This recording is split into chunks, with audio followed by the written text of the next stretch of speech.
Le Grand Dialogue. Le Grand Dialogue, l'émission de débat du studio Tamani sur votre radio. Le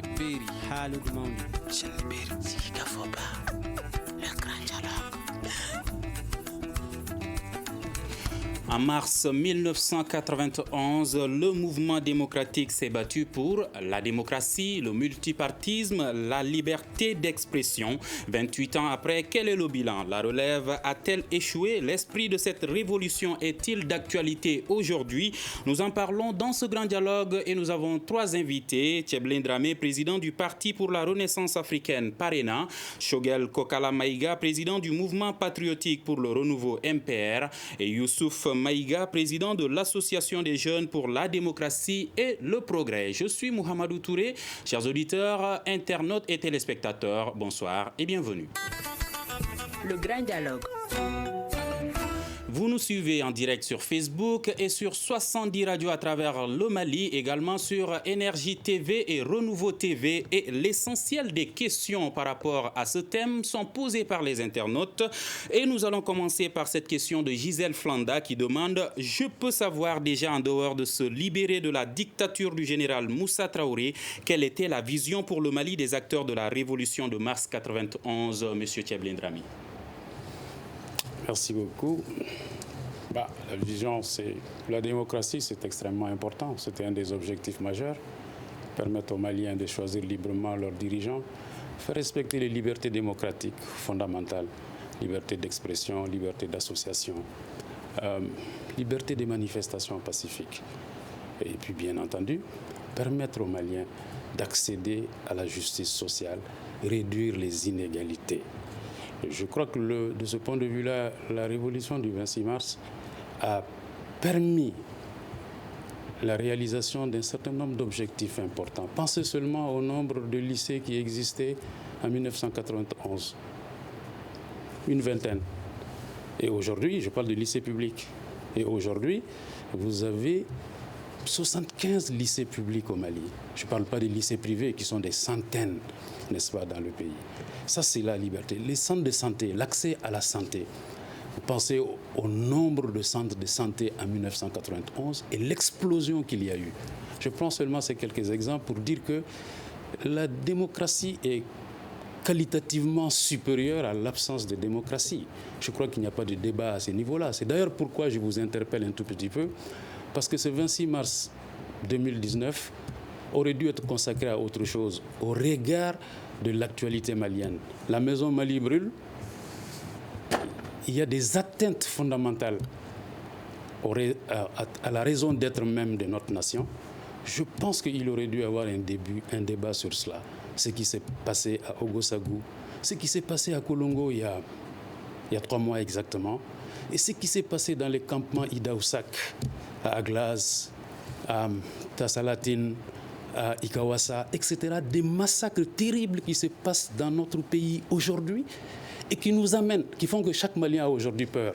Je crois que cela aurait dû être franchement l'objet de ce débat-là, plutôt que ce regard sur le passé, sur des acquis de la révolution démocratique, parce que cela va de soi. Les acquis du 26 mars vont de soi. De revenir sur le passé pour aller loin.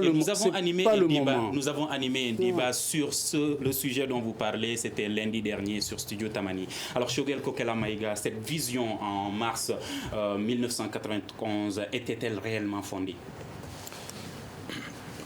Je voudrais d'abord m'incliner devant la mémoire de tous ceux qui ont perdu leur vie pendant ces événements. Et depuis cette période jusqu'à aujourd'hui, y compris les derniers citoyens maliens qui ont perdu leur vie dans des conditions atroces dont vient de parler Tcheblé. Vous savez, en mars 1991, sincèrement, je ne crois pas d'ailleurs qu'il y avait des Maliens, peut-être qu'il y en avait quelques-uns, qui étaient opposés au fait que notre pays devait faire un pas qualitatif vers la démocratisation au sens moderne du terme. Je suis bien placé pour le dire parce que j'étais militant du parti unique qui exerçait le pouvoir en ce moment. Et je savais que pendant 1 an, des débats intenses souvent qui conduit souvent même à des déchirures dans le parti, ont eu lieu. Parce que, vous savez, tout processus politique, au début, a ses partisans et ses adversaires. Plus on avance, plus la vérité s'impose à tout le monde. Je voudrais rappeler que la première fois on a posé cette question de multipartisme, c'est en décembre 89. Parce que c'est important de réfléchir un peu la mémoire de la nouvelle génération. Ce jour-là, c'est un cadre qui a interpellé le chef de l'État, décembre 89, au Palais de la Culture, à une conférence des cadres de l'UDPM. Je me rappelais que ce jour, l'un des premiers intervenants, c'était le secrétaire général de l'UNTM, qui a dit au président Moussa, écoutez, si c'est pour nous ramener dans la situation où le PSP et le RDA prenaient des coupes-coupes pour se tuer en ville, ça se fera sans nous. Le débat s'est arrêté net. En mars 90, le président a demandé expressément d'organiser un débat qu'on appelle l'exercice de la démocratie au sein du parti. Parce que c'est devenu évident pour tout le monde qu'on ne pouvait pas éviter la transition vers le pluralisme politique. Ce débat a été organisé au stade de Modibo Keïta. Il y a beaucoup d'hommes politiques qui sont devenus célèbres au Mali à partir de ces interventions. Ce jour-là, le professeur Ali Diallo, Kadiatoussi, Iban Ndiaye, Soumelou Boubé-Mega, Ali Noum Diallo, beaucoup de cadres ont intervenu pour effectivement mettre le pied dans le plat. Mais je précise que c'était une conférence des cadres de l'UDPM et ils n'étaient pas de l'UDPM. Après, il y a eu toutes les organisations nationales, le syndicat, le barreau, qui ont successivement demandé d'accélérer le processus vers l'ouverture. Et en juin 1990, il y a eu ce fameux débat au sein de l'UDPM où pratiquement pour adopter l'ordre du jour, des heures sont passées, au point que le président est intervenu pour dire, écoutez, on arrête le débat. Au mois d'août, on convoque un conseil extraordinaire à l'effet d'aller à l'ouverture. Mais entre-temps, la guerre a éclaté. En août, on était en pleine guerre. Et donc, il avait été décidé qu'il faut reporter le processus d'ouverture le temps de finir la guerre. Personnellement, je pense, et je le dis souvent quand je discute avec les anciens, l'une des grosses erreurs que nos aînés ont fait, c'était de ne pas accélérer le processus. Surtout que la guerre, pour l'essentiel, était terminée en septembre. Parce que la rébellion a été contenue militairement. On a traîné le pas. Il y a eu en ce moment les mouvements de contestation qui ont pris le devant de la scène. Et je dois dire qu'au mois de janvier, février, mars, en réalité, il était clair dans le parti même, sur à peu près 56 sections, pratiquement les 48 avaient demandé l'ouverture immédiatement. Et malheureusement, et c'est ce que nous regrettons tous, le processus de transition pacifique et ordonnée n'a pu avoir lieu pour des raisons sur lesquelles je ne vais pas revenir ici parce que ça va susciter. Mais selon vous, cette révolution, était-ce pour la démocratie, pour un cadre de vie plus stable ou pour autre chose? Je crois que comme il a été dit, les Maliens voulaient une transformation qualitative de leur vie sur tous les plans. D'abord sur le plan politique, c'est celui qui était plus visible. Mais la masse de jeunes qui étaient dans la rue, c'était pour l'emploi, c'était pour plus de justice sociale, pour plus de justice. C'est pour ça que les Maliens, plus un meilleur vivre, lutter contre les conséquences des programmes. Donc cette révolution était justifiée. Mais le changement, personne ne peut nier que c'est justifié. Je dis, moi, la contradiction, là où je suis en contradiction avec certains acteurs, c'est-à-dire c'est le momentum, la transition vers le multipartisme.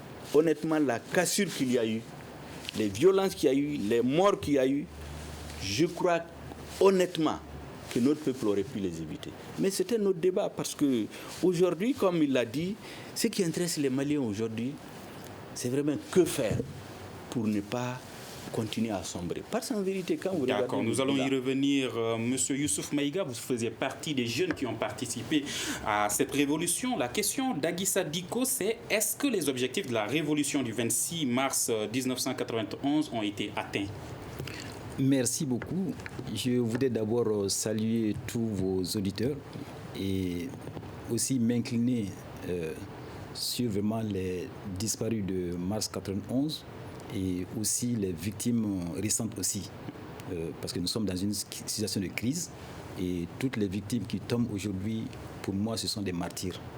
Donc, ils sont tombés en fait pour honorer le peuple malien, pour qu'un meilleur Mali puisse voir le jour. Et effectivement, les jeunes se sont battus en mars 1991 pour un Mali meilleur. Et nous, qui étions les plus jeunes, par rapport vraiment à nos aînés, et Tchéblin Dramé et autres, donc c'était par rapport surtout à l'éducation et à l'emploi. Parce que nous avons souhaité réellement qu'il y ait un changement qualificatif dans ce domaine.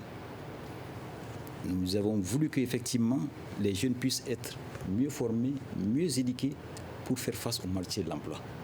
Parce que quand on sortait des écoles, effectivement la formation par rapport à maintenant, il n'y a pas de commune mesure. C'est pourquoi je ne suis pas très bien mon grand frère Tchéblé quand il dit que ce débat n'est pas d'actualité. Parce que je pense qu'il est important aujourd'hui qu'on fasse un recul pour voir où est-ce que nous avons trébuché pour que nous soyons aujourd'hui dans cette crise. Parce que la crise, quand il y a une crise, comme on le dit, là où on tombe, ce n'est pas là où il faut regarder. C'est là où nous avons trébuché. Donc vous pensez que cette crise que le Mali vit aujourd'hui est un des résultats de l'échec de la révolution de mars 1991 ? Je ne parlais pas d'échec, mais je dirais qu'il y a eu beaucoup, en fait, de difficultés, beaucoup, en fait, d'erreurs qui ont été commises, beaucoup de fautes qui ont été commises aussi. Nous avons pris, en fait, les rênes du pouvoir en mars 1991. Et de mars 1991 à maintenant, ce sont des acteurs du monde démocratique qui ont géré ce pays, et à tous les niveaux.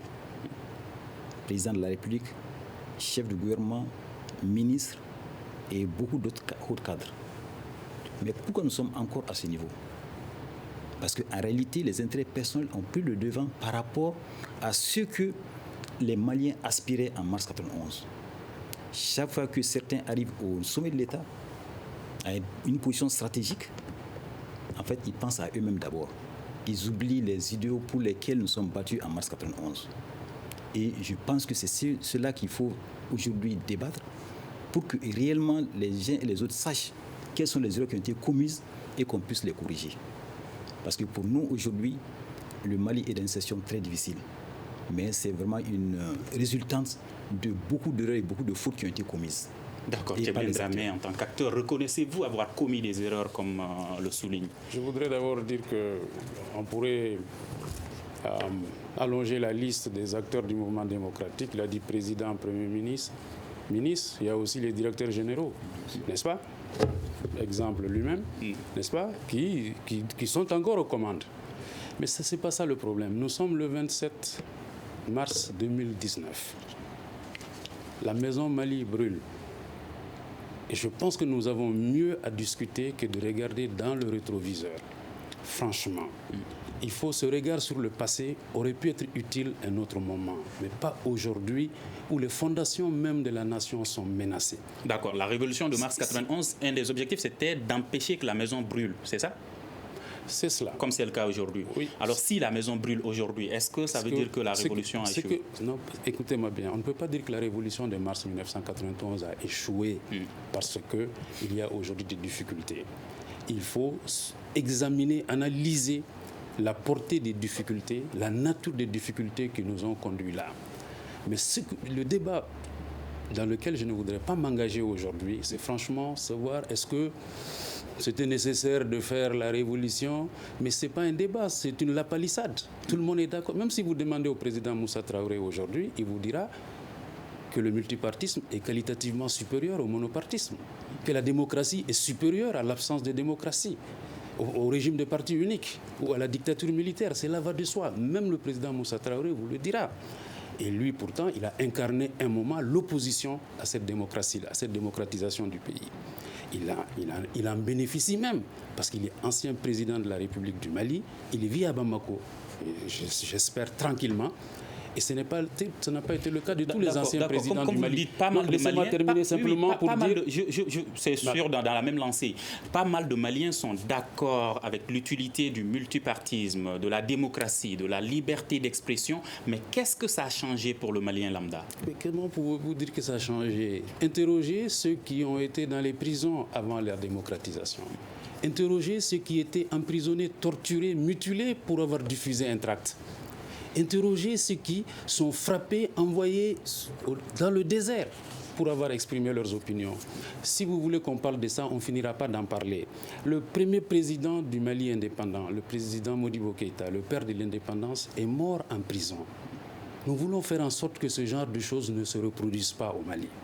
Et d'ailleurs, moi je peux vous dire qu'en 1991, j'étais de ceux qui insistaient pour que le président Moussa Traoré, son épouse et ses compagnons fussent traités avec le respect inhérent à la dignité humaine, avec la considération due à leur rang passé. Mais tout ça, c'est la démocratie. L'absence de démocratie, c'est justement le revers, c'est le contraire de tout cela. Donc ne venez pas nous dire que la démocratie a échoué parce qu'aujourd'hui il y a Koulungo, parce qu'aujourd'hui il y a Ogosagou, parce qu'il y a les pogroms qui se passent au nord-est de notre pays, dans les campements Idaoussak. Non, notre pays a connu une évolution historique dont on peut marquer les repères, les dérives dans la gouvernance qui nous ont conduits là où nous sommes aujourd'hui. Et c'est cela qu'il faut corriger. Le pays va mal, les fondations du pays vont mal, des têtes sont coupées, des femmes en état de grossesse ont été assassinées, mutilées. Des dizaines d'enfants sont morts il y a une semaine, moins de 10 jours, quelque part dans ce pays de vieille civilisation. C'est cela qu'il faut qu'on discute, s'il vous plaît. Si vous continuez à vouloir nous démontrer que la révolution a été un échec, Monsieur Dramé, cette question de Baïdi Sissoko me permet de relancer le sujet. Il dit « La démocratie, au-delà de l'exercice populaire du pouvoir, est axée sur la justice, la liberté, l'égalité, l'équité. La démocratie suppose le droit à l'éducation, au logement, à la santé, à l'alimentation, à l'emploi, à la sécurité et à la protection. Après 28 ans d'exercice démocratique, peut-on dire que le peuple malien est satisfait de ses dirigeants dits démocratiques ?» C'est à eux, non-dirigeants, dirigés, de dire s'ils sont satisfaits de leurs dirigeants. La révolution de mars 1991 a mis en place une constitution qui a prévu les mécanismes qu'il faut pour protéger les libertés démocratiques, pour changer les dirigeants de façon périodique, pour faire en sorte que les élections se tiennent comme il faut. Il se trouve que la pratique, c'est autre chose. Et c'est cela qu'il faut que les Maliens, ensemble, s'engagent à corriger. Et qui est responsable de cela? La pratique, c'est autre chose. Je ne veux pas dire comme certains en ben au dos. Il est évident que ceux qui ont dirigé le pays ont, à des périodes particulières, une part de responsabilité dans ce qui s'est passé. Mais que le 26 mars ait ouvert une ère nouvelle de construction démocratique, de construction nationale, de paix, attention, de paix, négocié avec, à l'époque, les deux principaux groupes du Nord, n'est-ce pas, en 1991, ouvrir une longue période de paix et d'intégration nationale jusqu'à ce que le Mali s'est effondré. Mais je pense que ça, ce sont des réalités qu'il faut reconnaître. La préservation du cadre démocratique qui fait que, quoi qu'on en dise, même si le droit de vote des citoyens est aujourd'hui un problème, le cadre démocratique et républicain a été préservé. Cela aussi est important. Ne fermons pas les yeux là-dessus. Qu'une large partie de Maliens ait aussi eu accès à la mobilité sociale. Que la mobilité sociale ait été une réalité, cela aussi est un des objectifs de cette révolution démocratique. Cela dit, il y a des inégalités criardes. La corruption fait des ravages dans ce pays et continue d'en faire. Et la démocratie aujourd'hui, le nombre de Maliens s'interrogent là-dessus, au point que moi je fais partie de ceux qui se disent si on continue à faire des élections comme on en a vu en juillet-août dernier, ce sera la fin de la République, ça sera la fin de la démocratie. Et d'ailleurs, des acteurs du mouvement démocratique ne sont pas les seuls à le penser. Les Maliens sont nombreux sur la scène politique à croire qu'il est important d'entreprendre des réformes, de réussir ces réformes-là. D'accord, nous allons y revenir. Choguel Kokala Maïga, Baïdi Sissoko demande, il dit, de 1992 à nos jours, est-ce que les différents régimes politiques successifs ont été démocratiques? Vous savez, l'histoire d'une nation, c'est des étapes. Il faut prendre chaque étape et l'analyser objectivement. Quand vous prenez les paramètres d'un régime militaire ou un régime de parti unique, de fait ou constitutionnel, et vous, à travers leur prisme, vous voulez analyser une situation d'un système démocratique, en général, on fait des mauvaises conclusions. Vous savez, en 1991, effectivement, le président Keblé a parlé des prisons, ceux qui ont été envoyés au nord, notre premier président qui est décédé en détention. Mais en mars 1991, ces débats n'étaient pas d'actualité. En mars 1991, il n'y avait aucun prisonnier politique. Ce qui s'est passé dans les années 70, je pense que le président Moussa lui-même et le parti au pouvoir, le gouvernement, ont essayé de le corriger. En mars 1991, il n'y avait personne en prison. Maintenant, dans notre histoire, il y a beaucoup de drames. Les premiers qui ont parlé au nom du Mali, les Filidabo Sissoko, les Marabaka Suntre, les Amadou Ndiko, leurs familles ne savent même pas où ils sont enterrés. Donc les drames, chaque régime a ses morts dans les placards. Donc ce n'est pas le débat. Maintenant, concrètement, en mars 1991, je dis que la quasi-totalité, sinon tous les Maliens, voulaient un changement. Toute la question, c'était comment négocier ce virage. Est-ce qu'ils ont eu ce changement en réalité? Je pense sincèrement qu'un certain nombre de personnalités ont saisi les véritables aspirations de la population pour s'emparer du pouvoir. Une fois qu'ils se sont emparés du pouvoir, la réalité dans la gouvernance est totalement contraire à ce qui a été fait. De toutes les façons, quand vous prenez un régime 30 ans après, vous avez toujours quelque chose que vous allez montrer. On ne peut pas dire que, par exemple, les Maliens s'attendaient à ce qu'il n'y a plus de lycée. En réalité, moi, je continue de croire que ce n'est pas plus de lycée que les Maliens ont besoin. Les Maliens avaient besoin de plus d'écoles professionnelles. Ça ne sert à rien de mettre des lycéens quand il n'y a pas d'université. À l'autre de l'université, il n'y a pas de débouchés. C'est-à-dire tout ça, ça a été jeté à l'eau. Je crois que l'une des erreurs fondamentales de ceux qui ont pris le pouvoir après le 26 mars, c'était que les véritables aspirations de tous les Maliens, au nom desquels le changement a eu lieu, ont été édulcorées, mais les gouvernants, les gens ont continué à persister dans le mensonge. Est-ce que vous vous sentez inclus ou exclu de ce lot? Mais moi, je ne suis pas exclu des Maliens. Moi, je suis un acteur du changement. Seulement, je n'étais pas de l'autre côté. Je n'étais pas dans la rue. Mais quand ça a changé après mars 91, après cette révolution, après mars les régimes qui ont suivi, vous savez très bien qu'il y a eu une longue période d'ostracisme vis-à-vis de nous. Ensuite, on a eu des présidents qui ont tenu un discours rassembleur. Amadou Toumani Touré, quand il est venu en 2002, vous vous rappelez de son discours? Retrouvons ce qui nous unit. Quand un président dit ça, je pense que ne pas accepter la main tendue, c'est faire preuve de mauvaise foi. Parce que l'histoire, il fallait qu'on avance. Maintenant, je pense honnêtement que l'erreur fondamentale que lui-même il a commise, je le dis à qui, c'est que la gestion de l'armée. Parce que n'oubliez pas que c'est l'école et l'armée qui ont été utilisées comme marchepied pour faire le rangement du régime. Mais regarde l'état de ces deux structures aujourd'hui, 30 ans après. L'école aujourd'hui, tout le monde sait, le niveau de l'école, c'est pratiquement la dernière des écoles dans la sous-région. Tout ce que nous vivons aujourd'hui en réalité comme difficulté, c'est l'échec dans la sécurisation du pays. C'est parce que l'outil principal de souveraineté d'un État qui est son armée, ses forces armées de sécurité, a été mis au second plan. Parce qu'on a pensé que la démocratie, ce n'est pas d'armée. Tout État qui ne consolide pas son armée et son système de défense et de sécurité est appelé à subir ce que nous subissons aujourd'hui.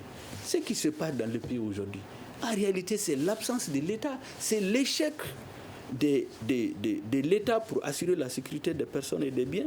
Bon, ça maintenant, le maître, vous savez, il y a un générique, mars 91 a échoué, c'est excessif, moi je ne veux pas parler comme ça. Ce que je veux dire, c'est que quand vous faites le bilan, je suis certain qu'ici, en 91, on allait dire aux Maliens que 30 ans après, il allait être en train de s'entretuer. On allait avoir plus de chômeurs dans la rue. La corruption allait atteindre le niveau où il est. Notre armée allait être la dernière de la sous-région, allait être la plus forte. Je ne suis pas sûr que beaucoup de gens allaient s'engager là-dedans. D'accord, mais ça, c'est le passé encore. Tournons-nous vers l'avenir maintenant. On va y revenir tout de suite, Youssouf Maïga. Êtes-vous d'accord que la révolution aujourd'hui a permis de monopoliser le pouvoir par certains, comme le dit Choguel Kokala Maïga? Parce que depuis la révolution de 1991, on a l'impression que ce sont les mêmes acteurs qui se sont succédés au pouvoir. Merci beaucoup. Ce que je voulais d'abord rappeler, c'est que la jeunesse s'est battue pour des aspirations bien précises. Je l'ai dit tantôt, l'école, l'emploi surtout. Et par rapport à ces deux aspects, nous avons dit que, certes, il y a eu beaucoup d'avancées dans d'autres domaines. Il y a eu l'ouverture démocratique, il y a eu le multipartisme intégral, il y a eu la liberté d'expression, d'association. Il y a eu beaucoup de libertés qui ont été quand même acquises. Mais pour nous jeunes, ce qui reste encore à faire, c'est vraiment le problème de l'éducation et de l'emploi. Et c'est par rapport à ça que j'interpelle mes aînés. Parce que moi, je ne vois pas seulement un président de la République seulement. C'est vrai, c'est la première personnalité morale du pays, mais chacun à son niveau doit faire ce qu'il doit faire. Depuis combien de temps nous avons eu quand même des ministres qui ont géré le système éducatif Excusez-moi, M. Maïga, vous interpelliez en mars 91. À l'époque, vous étiez jeune. Qu'est-ce que vous avez fait depuis mars 91 pour vous, jeunes, à l'époque, et pour vos jeunes frères aujourd'hui? Oui, je vous le dis clairement. C'est-à-dire qu'à l'AJDP, nous avons toujours interpellé les gouvernants par rapport à ce stade. Au-delà de l'interpellation, en termes d'action, qu'est-ce que vous avez fait? Oui, l'interpellation est une action. N'oubliez pas cela. Qu'est-ce que nous pouvons faire? Nous n'étions pas aux affaires. Nous n'étions pas ministres. Est-ce que c'est nous qui pouvons faire changer les choses directement? Ce qu'on peut faire, c'est vraiment l'interpellation pour que les choses changent. Et je peux vous rappeler, tous les 26 mars, après le dépôt de GER par le président de la République, on faisait une conférence de débat, une conférence de presse pour interpeller les gouvernants, pour leur dire que voilà, nous nous sommes battus vraiment pour quelque chose et nous ne voyons pas cela. Parce que pour nous, la démocratie, ce n'est pas simplement avoir la liberté d'association. Êtes-vous en train de dire que ceux qui étaient plus âgés que vous ont trahi? Je dirais que beaucoup n'ont pas joué leur rôle. Et vous, jeunes, vous avez joué vos rôles? Nous avons joué notre rôle. Alors, tu viens de réagir. Pourquoi je le dis? Nous avons joué notre rôle. Et je vais même vous dire une chose. Après mars 91, on nous a même dit, vous les jeunes, vous avez joué votre rôle historique. Vous êtes appelés maintenant soit à vous muer en parti politique ou à disparaître. On vous a dit ça, mais est-ce que vous-même, jeunes, vous l'avez constaté? Mais ça a été dit clairement. Et ça a été fait dans les actes. Pourtant, alors que logiquement, la situation n'a pas changé. Logiquement, on aurait dû utiliser ces associations du mouvement démocratique pour être vraiment des leviers pour asseoir la démocratie. D'accord, je vais vous donner la parole tout de suite. Merci beaucoup. Je pense que là on est en train de partir sur des non-dits, sur des quiproquos. Vous ne pouvez pas dire que vous êtes aujourd'hui le directeur général d'un des organismes étatiques les plus importants pour la survie même du Mali. Et vous ne pouvez pas dire que nous, les jeunes, ce sont les grands frères que vous interpellez. Il y a quelque chose qui ne va pas. Disons les choses comme il faut. Et justement, le ministre Choguel Maïga, le président Choguel Maïga, est l'exemple de ce qui contredit ce que vous deux vous dites. À savoir qu'il y a eu les acteurs du 26 mars qui ont géré. Lui-même, il a dit qu'il n'était pas acteur du 26 mars. Il était acteur du changement, mais il n'était pas dans le camp de la révolution du 26 mars. Il y a eu 3 présidents au Mali. Il a été ministre de 2 présidents, de ces 2 sur 3. Donc ça veut dire que la participation à la gestion des affaires du pays n'a pas été l'apanage des seuls acteurs du 26 mars. Ça, c'est une chose. Deuxièmement, moi, je voudrais dire quelque chose. Il a dit que les acteurs du 26 mars se sont emparés des aspirations profondes des gens pour pouvoir prendre le pouvoir. Et quand ils ont pris le pouvoir, c'est l'école et l'armée. Je voudrais, faisons attention. La première rupture dans la chaîne de l'armée, ça a été le coup d'État du 19 novembre 1968. Quand des officiers, dans le jargon militaire, on les appelle officiers subalternes, prennent la réalité du pouvoir, mettent en prison ou à l'écart les colonels, les lieutenants-colonels et autres, en ce moment-là, c'est créer une nouvelle réalité au sein de l'armée. Et ça, les conséquences de ça, par la suite, dans la chaîne de commandement, dans la discipline aux yeux des troupes, ce n'est pas moindre dans ce qui a été progressivement les problèmes que nous avons rencontrés. Après, il y a eu la rébellion, c'est vrai, à partir de juin 1990, le MPA et le FIA, avec lesquels le pouvoir du président Moussa Traoré a bien négocié et a conclu un accord en janvier 1991 à Tamanrasset. C'est connu sous le nom de l'accord de Tamanrasset. Et cet accord de Tamanrasset dit quoi? Que le gouvernement du général Moussa Traoré accepte que les garnisons soient dégarnies, que les troupes soient redéployées, soient dégagées des zones, etc. Et cet accord de Tamanrasset, je le dis et je le répète, a été la mère de tous les accords conclus au Mali, le pacte national en 1992 et par la suite l'accord d'Alger de 2006 et l'accord d'Alger de 2015. C'est la gémellité, je le dis. C'est-à-dire le fait que ça se ressemble comme une goutte d'eau, il n'y a pas d'ailleurs pas de... Il y a Diakoné qui vous pose une question. Il demande pourquoi la démocratie malienne a échoué jusqu'aujourd'hui, pourquoi les fonctionnaires sont devenus milliardaires du jour au lendemain, pourquoi les institutions ne sont pas fortes et les malfaiteurs ne craignent pas la justice aujourd'hui. Premièrement, la démocratie malienne n'a pas échoué. On ne peut pas faire des affirmations comme ça. Nous sommes encore aujourd'hui dans un cadre démocratique. Vous dites que vous êtes diffusé sur 70 radios à travers le Mali. Ça, c'est la démocratie. La démocratie malienne est imparfaite, mais on ne peut pas dire qu'elle a échoué. Pourquoi que la corruption, s'il vous plaît, que la corruption, j'allais en parler, que la corruption ait atteint des sommets jamais égalés dans ce pays pendant la démocratie est une réalité. C'est une des plaies de notre démocratie. C'est un des cancers de notre démocratie qu'il faut qu'ensemble, on voit comment corriger, qu'il faut guérir et qu'il faut soigner. On ne peut pas à partir de là dire que la démocratie a échoué. Nous ne sommes pas revenus dans un régime de parti unique, de dictature militaire. Il faut que les gens qui disent ce genre de propos fassent attention. Parce que, on l'a vu en mars 2012, les reculs sont possibles. La démocratie ne veut pas dire qu'on ne va pas revenir en arrière un jour. Vous avez vu comment nous avons frôlé la catastrophe. Nous avons été à 2 doigts de la catastrophe. Vous savez, dans ce vieux pays, en mai 2012, on a pris un chef de l'État, on l'a frappé, on l'a battu, dans des conditions ignominieuses. Ça, c'est un vieux pays d'histoire où il y a eu des royaumes, des empires, il y a eu des chefs d'État, il y a eu même pendant cette période de coups d'État, mais jamais on a vu qu'on a pris un chef d'État, qu'on l'a humilié, qu'on l'a battu, et les Maliens sont assis et regardent. Attention. Donc c'est possible. Tout n'est pas irréversible, mais ne disons pas que la démocratie est un échec. Si la démocratie est un échec, où sommes-nous ? Monsieur Maïga, il y a Massina Souleymane qui demande, êtes-vous d'accord avec lui ? Les acteurs de la démocratie ont été de mauvais exemples pour le peuple malien. La démocratie malienne, c'est la corruption, l'imposture, le partage du gâteau et le népotisme. J'ai bien dit que les aspirations du peuple malien en mars 1991, qui était plus de démocratie, plus de liberté, plus mieux vivre.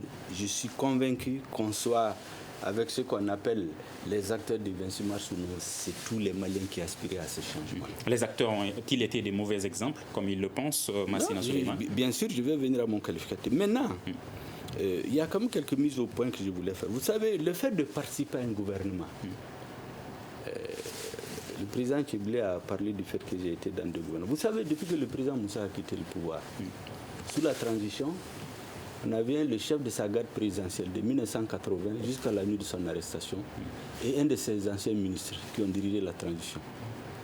Quand on est allé aux élections de 92, c'est 2 de ses anciens ministres, Alpha Oumar Konaré et Tchiblé Konaté, qui se sont retrouvés au 2e tour. Quand le président Konaré était élu, c'est l'un des cadres que Moussa a mis à la tête de la BCAO qui est devenu son premier ministre. Donc le fait d'avoir été dans un gouvernement, si ça devait être le qualificatif, j'allais dire que ce qu'on appelle les acteurs du mouvement démocratique, en réalité, ils partagent les responsabilités parce que prenez depuis 1991, combien d'anciens hauts cadres de Moussa ont exercé, soit président, soit ministre, soit premier ministre. Et souvent, chaque fois que c'est difficile, c'est eux qu'on va chercher. Ça veut dire qu'il y avait des critères de choix de ces cadres-là. Mais on a voulu tout mettre à l'eau pour dire que tout était mauvais. Ça fait partie des erreurs, justement.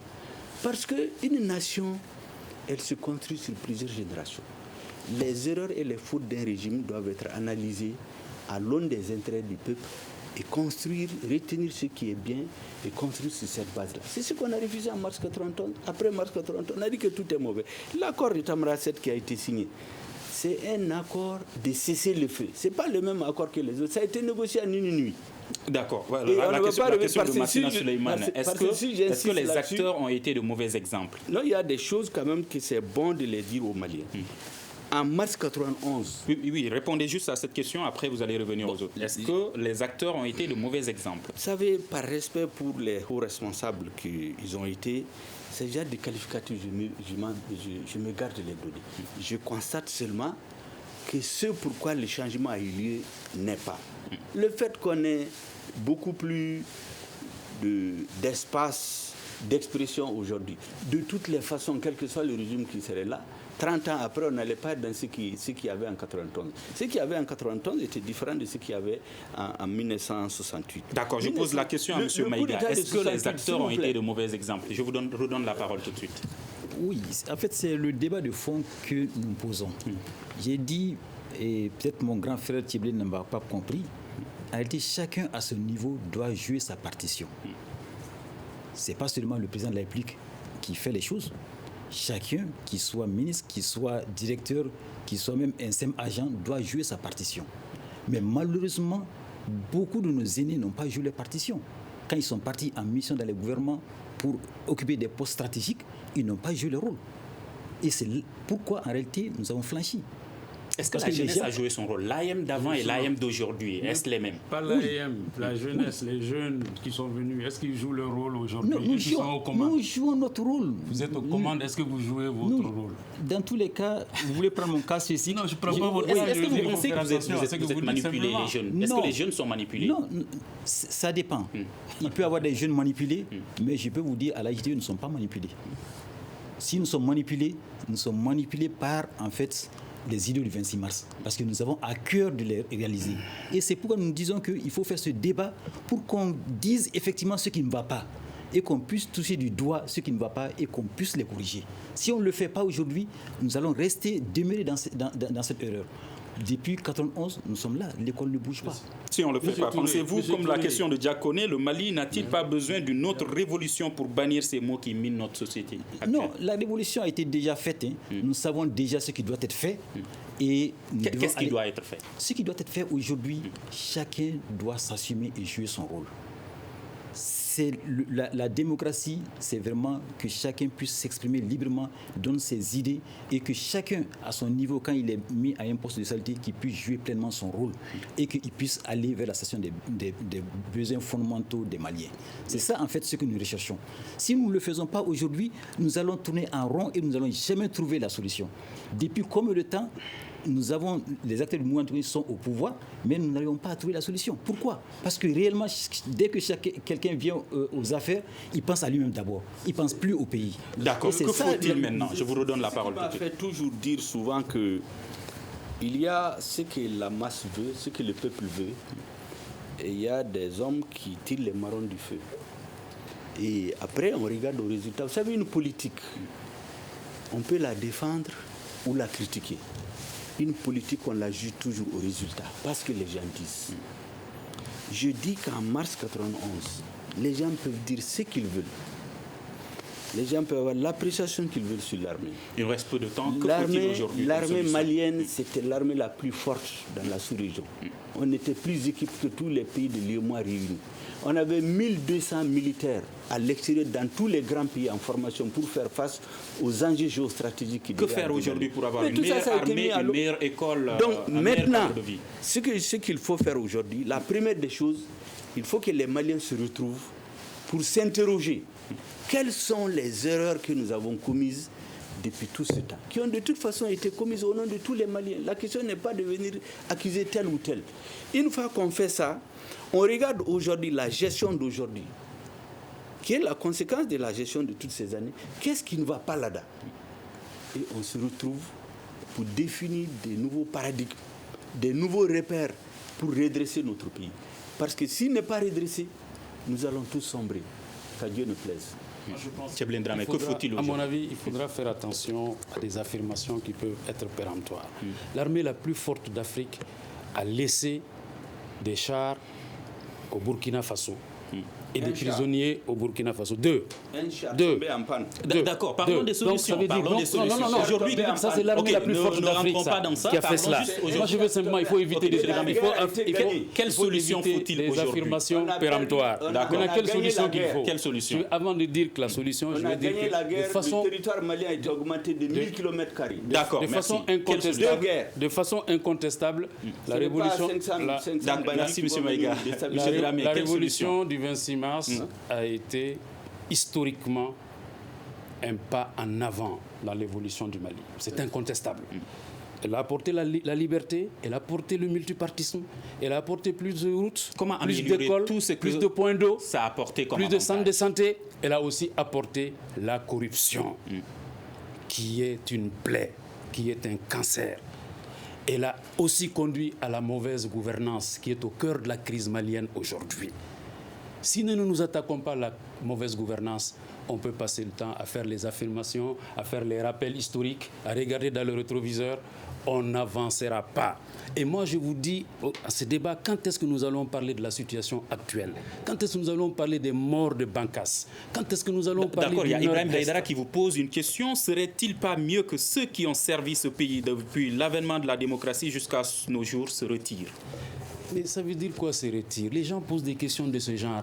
Le cadre démocratique et républicain a prévu un mécanisme que ceux qui veulent qu'ils se retirent ou qui veulent les renvoyer dans les oubliettes de l'histoire viennent sur le terrain, participent au combat politique, créent des partis politiques, s'emparent des partis politiques, pour utiliser un terme, emprunter un terme utilisé par le président Choguel Maïga, participent au jeu. Ils se demandent qui se retire. Ça veut dire quoi qui se retire?